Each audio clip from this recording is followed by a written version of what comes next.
Want to see more of our content? Make sure to hit the subscribe button to stay in the loop.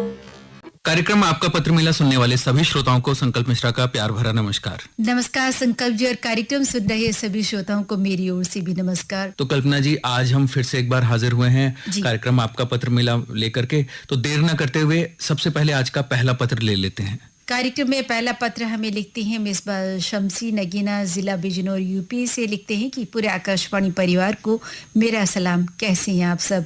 3 तारीख को स्वास्थ्य चर्चा कार्यक्रम में root canal treatment के संबंध में हमने जानकारी सुनी डॉक्टर पंकज से, वो हमें बातचीत अच्छी लगी। 4 तारीख को कथा सागर कार्यक्रम के अंतर्गत श्री दिनेश चंद्र जोशी की कहानी सुनी, संकल्प हमें बहुत पसंद आई। 5 तारीख को नमस्कार देहरादून कार्यक्रम माधुरी दानू मैम ने प्रस्तुत किया, अच्छा लगा। 6 तारीख को युवाणी कार्यक्रम भी पसंद आया। साथ ही लिखते हैं कि 7 तारीख को सेहत कार्यक्रम में डिजिटल युग में बच्चों के मस्तिष्क पर प्रभाव विषय पर डॉक्टर श्रुति कुमार से संकल्प सर की बातचीत सुनी, अच्छी लगी। और 8 तारीख को महिला जगत कार्यक्रम अबिका मैम ने प्रस्तुत किया, अच्छा लगा। 9 तारीख को ग्राम जगत कार्यक्रम दिग्विजय चौहान सर ने प्रस्तुत किया, अच्छा लगा। 10 तारीख को संदेश टू सोल्जर्स कार्यक्रम बहुत पसंद आया।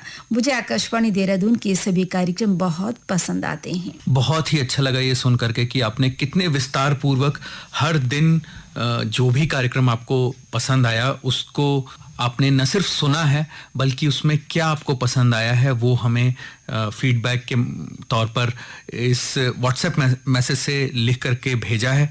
आपका बहुत बहुत धन्यवाद। और इसी तरीके से अपना जो ये रिश्ता है पत्रों के माध्यम से, व्हाट्सएप के माध्यम से, ईमेल के माध्यम से, वो हमसे बनाए रखें और आगे भी हमसे इसी तरीके से जुड़े रहें। जी संकल्प जी, एक बात मिसबा जी से हम और कहना चाहेंगे कि आपको जो कार्यक्रम पसंद आते हैं वो आप हमें लिख कर भेज देती हैं कि कार्यक्रम पसंद आए, लेकिन जो अगर कार्यक्रम उन्हें पसंद नहीं आया तो क्या उनको छोड़ देती होंगी ना? जरूर, ये बात आपने बहुत ही अच्छी कही है कल्पना जी की जो कार्यक्रम इन्हें नहीं पसंद आ रहे हैं मिसबा जी को, उनके बारे में भी हमें थोड़ा आलोचना हमें दें, उनकी समीक्षा करें, कहाँ कमी रह गई है जहां हम अपने कार्यक्रमों में सुधार कर सकें और हमारा और मिसबा जी का, आकाशवाणी का जो रिश्ता है वो इससे और मजबूत होगा। जी बिल्कुल, आप हमारे कार्यक्रमों के बारे में प्रतिक्रिया लिखते हैं, आलोचना लिखते हैं, निश्चित ही हमारे कार्यक्रमों को बेहतर बनाने में हमें मदद मिलेगी।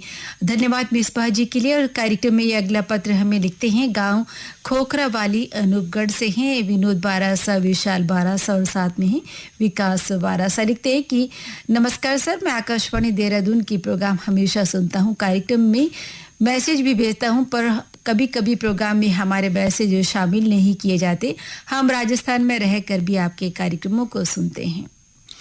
तो सबसे पहले तो विनोद जी, आपके साथ जिन लोगों ने भी अपना नाम पत्र में शामिल करवाया है उनको बहुत बहुत धन्यवाद कि आप राजस्थान से हमारे कार्यक्रमों को सुनते हैं। और ये चिंता जो आपने जाहिर की है कि आपके पत्र कभी कभार शामिल नहीं होते, इससे ये बात जरूर पता चलती है कि आपका कितना लगाव है आकाशवाणी देहरादून के प्रति।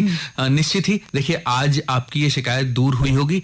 अगली बार जब भी आप पत्र लिखें तो इस बात को भी शामिल करने की कोशिश करें कि हमारे कार्यक्रमों में आप क्या सुधार चाहते हैं, कहाँ गुंजाइश है कार्यक्रमों को और ज्यादा अच्छा बनाने की। आपने ये नहीं बताया कि कौन सी प्रोग्राम में आपके पत्र शामिल नहीं किए जाते या मैसेज शामिल नहीं किए जाते, क्योंकि संकल्प जी हमारे यहाँ से सुबह से लेकर शाम तक बहुत सारे कार्यक्रम होता है और हर कार्यक्रम में हम अपने मैसेज शामिल करते हैं श्रोताओं के।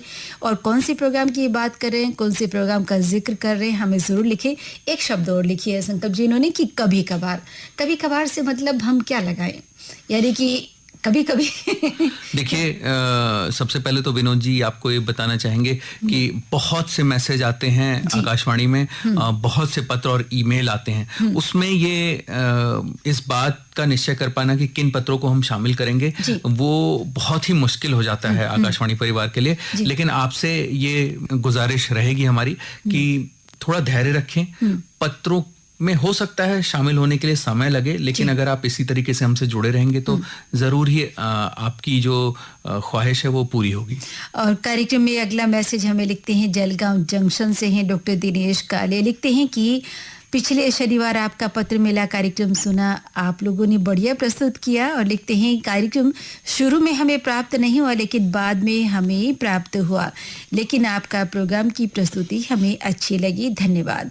राजस्थान से चल करके अब हम जलगांव महाराष्ट्र पहुंच चुके हैं, जहां से दिनेश काले जी बहुत ही पुराने श्रोता हैं, बहुत सालों से हमसे पत्रों के माध्यम से जुड़े हुए हैं और इस बात का हम धन्यवाद करना चाहेंगे आकाशवाणी के माध्यम से कि आकाशवाणी परिवार से आपने ये रिश्ता आज तक अटूट रूप से बनाए रखा है।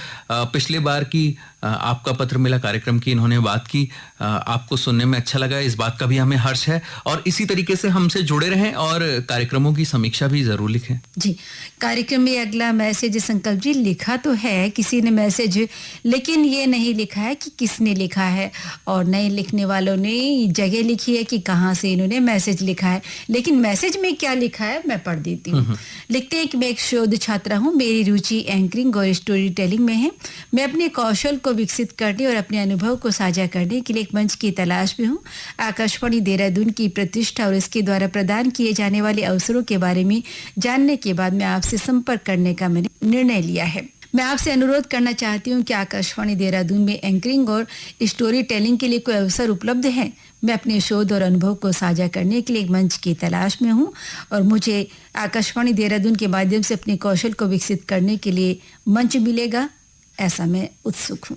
तो सबसे पहले तो जो हमारी ये गुमनाम श्रोता हैं जिन्होंने हमें पत्र लिखा है उनको हम धन्यवाद देना चाहेंगे और इन्होंने निश्चित ही हमारे कार्यक्रमों को सुना होगा, तभी इस बात का अंदाजा लगाया होगा कि आकाशवाणी क्यों अपनी प्रतिष्ठा को इतने सालों से बनाए रखे हुए है और आपने ये फैसला लिया कि आप आकाशवाणी से किसी न किसी माध्यम से जुड़ना चाहती हैं, तो ज़रूर आप आकाशवाणी देहरादून जो पता है हमारा रिस्पना पुल के समीप, आप वहां पर आकर के हमारे केंद्र निदेशक महोदय से मिल सकती हैं और बता सकती हैं कि आप किस कला में बोलने की, किस कला में, किस क्षेत्र में पारंगत हैं। उसके बाद इस बात का निश्चय किया जा सकता है कि आकाशवाणी अपने आपको किस माध्यम से हम जोड़ सकते हैं अपने कार्यक्रमों में। संकल्प जी एक बात और इनसे कहना चाहेंगे कि हमारे यहाँ से जो वर्किंग डे होते हैं सोमवार से लेकर शुक्रवार तक सुबह 10 बजे से 5 बजे तक आप हमारे केंद्र पर मिल सकते हैं, लेकिन छुट्टी के दिन आपको कोई भी उपलब्ध नहीं होगा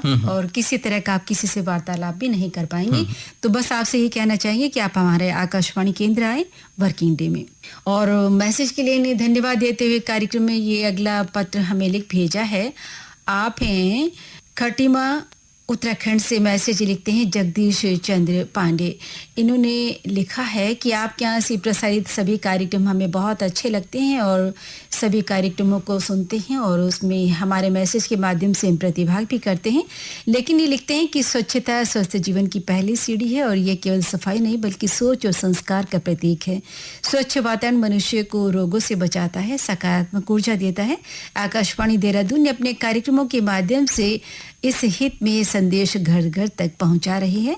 ये माध्यम आज भी संस्कृति और चेतना का स्वर बनकर गूंज रहा है। तो सबसे पहले तो जगदीश चंद्र पांडे जी, आपने खटीमा उत्तराखंड से हमें पत्र लिखा, इसके लिए आपका बहुत बहुत धन्यवाद। आप हमारे कार्यक्रमों से निरंतर जुड़े हुए हैं, आपको पसंद आते हैं। ये सुनकर के बहुत ही खुशी होती है जब भी हमारे कोई भी श्रोता हमें इस तरह की बातें लिख करके भेजते हैं। आगे भी कार्यक्रमों से जुड़े रहिए, हमारी समीक्षात्मक आलोचना भी लिख करके भेजिए, कहाँ हम सुधार कर सकते हैं ये भी लिख करके भेजिए और फरमाइशी गीत का जो हमारा कार्यक्रम है कल्पना जी, वहाँ भी ये जुड़ सकते हैं। और एक बार हम ज़रूर इस बारे में बताना चाहेंगे कि आप कैसे हमारे जो और कार्यक्रम हैं फरमाइशी गीतों का कार्यक्रम जो कि बहुत ही लोगों के बीच लोकप्रिय है, उससे कैसे जुड़ सकते हैं। जी संकल्प जी, एक बात और हम इनसे कहना चाहेंगे, आकाशवाणी के 90 वर्ष के उपलक्ष्य में हमारे यहाँ से साल भर कार्यक्रम आयोजित किए जा रहे हैं और तमाम कार्यक्रमों में हम हर दिन नए अपने कार्यक्रमों में हमारे यहाँ से प्रसारित किया जा रहा है, तो उन कार्यक्रमों से आप जुड़ सकते हैं। अगर हमारे आकाशवाणी के हर दिन नए कार्यक्रमों से अगर आप जुड़ते हैं तो निश्चित ही ऐसी प्रतिक्रिया, ऐसे भाव जरूर आएंगे जो हमारे रेडियो को अच्छा बनाने में मददगार साबित हो सकते हैं। तो इस संबंध में जो हमारे यहाँ से कार्यक्रम प्रसारित किए जा रहे हैं, आप उनसे जुड़ें। जैसे कि विचार आपके गीत, हमारे ये कार्यक्रम सुबह 9 बजे से 10 बजे तक प्रसारित किया जाता है।